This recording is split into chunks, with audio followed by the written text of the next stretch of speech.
बोलो जय श्री राम, जय बजरंगबली।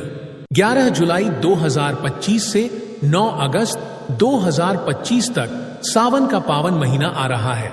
यह महीना न केवल भगवान शिव की कृपा पाने का अवसर होता है, बल्कि यह महीना श्री हनुमान जी की भक्ति से भी गहराई से जुड़ा हुआ होता है, क्योंकि शिव कृपा के सबसे बड़े पात्र और उनके अनन्य भक्त स्वयं हनुमान जी हैं।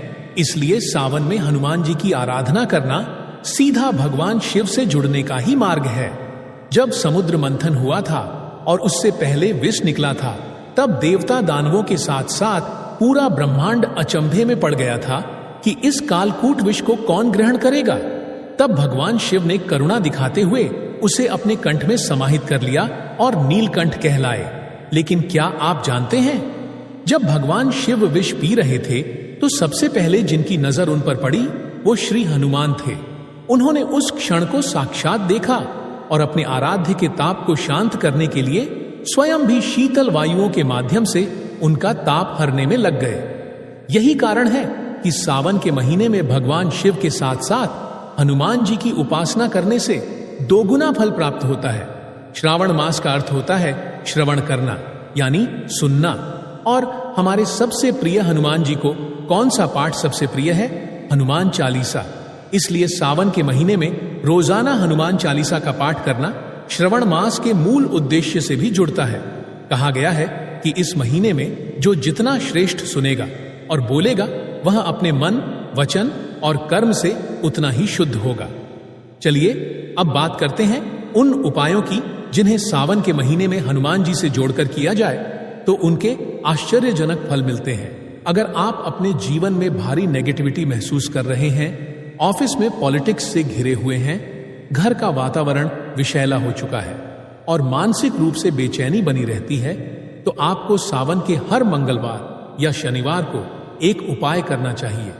एक मिट्टी या तांबे के लोटे में 2-3 बूंदें गंगा जल की डालें, फिर उसमें सामान्य जल मिलाएं और इस जल से श्री हनुमान जी का अभिषेक करें।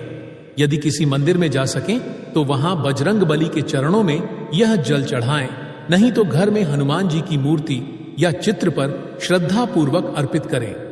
उसके बाद हनुमान चालीसा का कम से कम 3 बार पाठ करें और मन में प्रार्थना करें, हे संकट मोचन, जैसे आपने राम जी के संकट हर लिए थे, वैसे ही मेरे जीवन से यह विषैली ऊर्जा दूर करें। अगर आप अत्यधिक क्रोधी हो चुके हैं, छोटी छोटी बातों पर झल्ला जाते हैं और आत्मनियंत्रण खत्म हो रहा है, तो सावन का महीना आपको संयम की शक्ति प्रदान कर सकता है। हर मंगलवार सुबह स्नान कर लाल वस्त्र धारण करें और श्री हनुमान जी के समक्ष बैठकर 5 बार रुद्राष्टक का पाठ करें। ध्यान रखें कि रुद्राष्टक भगवान शिव के लिए है, लेकिन इसे पढ़कर जब आप श्री हनुमान जी से आग्रह करते हैं कि मेरे आराध्य को शांति दीजिए, तो हनुमान जी आपको भी आंतरिक शांति का अनुभव कराते हैं। क्लेश और पारिवारिक असंतुलन अगर आपके जीवन में है, पति पत्नी में विवाद हो, माता पिता से अनबन हो या सहकर्मियों से निरंतर झगड़े हो रहे हो, तो हर मंगलवार को एक कटोरी में गाय का दही लें और उसे हनुमान जी के चरणों में अर्पित करें। यह दही इस भावना से अर्पित करें कि हे पवन पुत्र, आपसे बड़ा कोई संहारक और समर्पण करने वाला नहीं।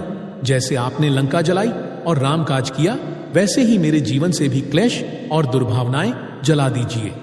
इसके बाद वहीं बैठकर 11 बार ओम हनुमते नमः का जप करें। अगर किसी को संतान प्राप्ति की समस्या है, घर में विवाह योग्य कन्या या पुत्र का विवाह नहीं हो पा रहा है, तो मंगलवार को शुद्ध देसी गाय का घी लेकर हनुमान जी के मंदिर जाएं और उनके सामने दीपक जलाएं। साथ ही घी का एक एक बूंद उनकी मूर्ति या चरणों पर अर्पित करें। ध्यान दें कि यह अर्पण पूरी श्रद्धा और समर्पण से होना चाहिए। घी शिव कृपा का सार तत्व है और जब आप इसे हनुमान जी को समर्पित करते हैं तो वह इसे अपने आराध्य शिव जी तक पहुंचाते हैं। यह उपाय जीवन की स्थिरता और भविष्य की स्पष्टता देने वाला है।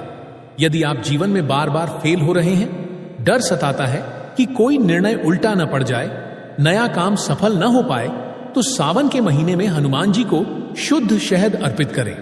खास तौर पर मंगलवार और शनिवार को हनुमान जी को शहद अर्पण करने से व्यक्ति की आत्मशक्ति, निर्णय क्षमता और सुरक्षा चक्र मजबूत होते हैं।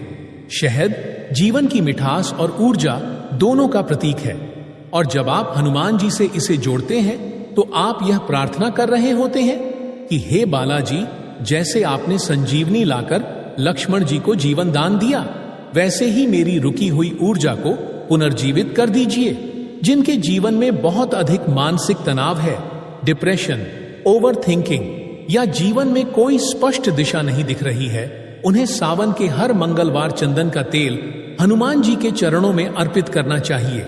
चंदन ठंडक और शांति का प्रतीक है, और हनुमान जी को यह अर्पित करने से आपके मन की बेचैनी धीरे धीरे समाप्त होती है। यह उपाय उन लोगों के लिए वरदान है जिनके लिए जीवन की दौड़ बहुत भारी हो चुकी है और जो अब ठहराव चाहते हैं। यदि आप किसी कोर्ट केस, मुकदमे या नाजायज विवाद में फंस चुके हैं और आपको लगता है कि आप सही हैं लेकिन न्याय नहीं मिल रहा है, तो सावन के किसी भी शनिवार को सरसों के तेल से हनुमान जी का अभिषेक करें। खास बात यह है कि यह तेल अभिषेक करते हुए आप मन में यह बोलते रहें, हे केसरी नंदन, आपने सीता माता के लिए लंका में अकेले युद्ध किया, मेरे लिए भी न्याय का मार्ग प्रशस्त करें। अगर कोई इंसान ऐसे समय से गुजर रहा है जब समाज, सिस्टम या प्रकृति किसी सामूहिक आपदा में उसे पीड़ा दे रही है, तो उसके लिए एक गुप्त और अत्यंत चमत्कारी उपाय है। सावन के महीने में किसी मंगलवार को हनुमान जी को भस्म अर्पित करें। भस्म शिव तत्व का प्रतीक है और हनुमान जी स्वयं रुद्रावतार है। जब आप भस्म अर्पित करते हैं तो आप जीवन की क्षण भंगुरता को स्वीकार कर अपने अहंकार को त्यागते हैं। यह उपाय विशेष रूप से उन्हें करना चाहिए जो किसी बड़ी दुर्घटना या आपदा से बाल बाल बचे हों या उससे उबरना चाहते हों। सावन के महीने में पंचामृत से हनुमान जी का अभिषेक करना भी अत्यंत फलदायक होता है। पंचामृत यानी दूध, दही, घी, शहद और गंगा जल। इस अभिषेक के माध्यम से आप जीवन की पंच ऊर्जा को जागृत करते हैं और श्री हनुमान जी से उन सभी अंगों में कृपा की प्रार्थना करते हैं जो अब तक शिथिल हो चुके हैं। लेकिन यदि आपके जीवन की कोई एक समस्या बहुत विशेष है तो सिर्फ पंचामृत न करें।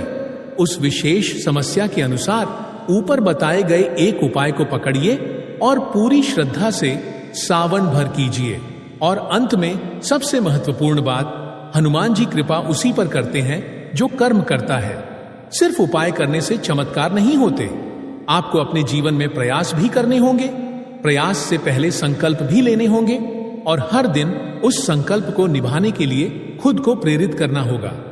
हनुमान जी वही फल देते हैं जो अपने जीवन में राम काज के लिए तैयार हो, जो अपने स्वार्थ से ऊपर उठकर सेवा में विश्वास रखता हो। इसलिए इस सावन में सिर्फ अभिषेक या पाठ तक सीमित न रहें, सेवा की भावना लाएं, मन से हनुमान जी को पुकारें और अपने कर्मों को भी दिव्यता के पथ पर ले जाएं। यकीन मानिए, यह सावन आपके जीवन को बदलने वाला सावन बन जाएगा। मेरी तरफ से आपको और आपके पूरे परिवार को सावन मास की मंगलमयी शुभकामनाएं। फिर मिलेंगे एक नए वीडियो में एक और चमत्कारी उपाय के साथ। तब तक के लिए जय श्री राम, जय बजरंगबली। वीडियो पसंद आए तो लाइक करें और बजरंगबली के भक्त कमेंट बॉक्स में जय बालाजी जरूर लिखें। जय श्री राम, जय बजरंगबली।